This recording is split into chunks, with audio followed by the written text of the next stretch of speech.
So if we go to verse 9 to 14 of chapter 32 of Exodus, that's the first prayer of Moses for Israel. And then verse 30 to 34 is the second prayer of Moses for Israel. So let's read again verse 9 to 14. So we have the Lord also said to Moses, I have seen this people, and they are indeed a stiff-necked people. Now leave me alone so that my anger can burn against them and I can destroy them. Then I will make you into a great nation. But Moses sought the favor of the Lord his God.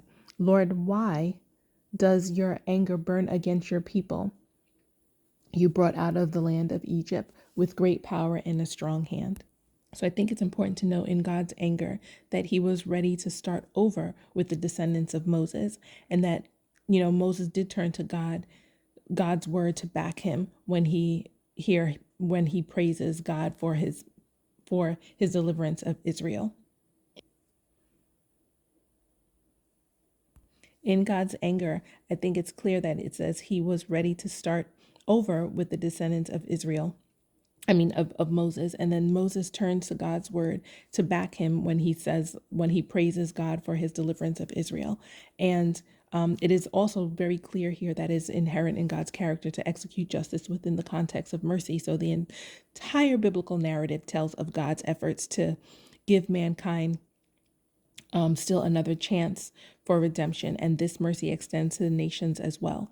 So also we see that in the Ten Commandments, that where he had engraved, they were all the basic conditions of God's covenant to Israel. So the word here is just to show that there is a covenant and there are stipulations to it. So if we jump over to the second prayer, which starts at verse 30, the following day, Moses said to the people, you have committed a grave sin. Now I will go up to the Lord. Perhaps I will be able to atone for your sin. So Moses returned to the Lord and said, oh, these people have committed a grave sin.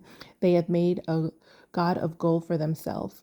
Now, if you would only forgive their sin, but if not, please erase me from the book you have written.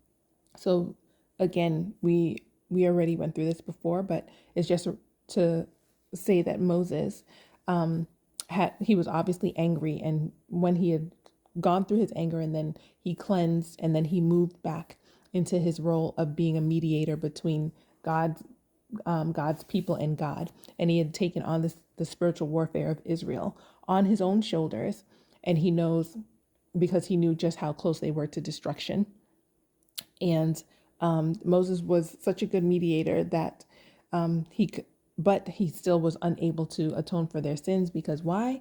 Because we know that Jesus alone is the atonement for everyone's sins.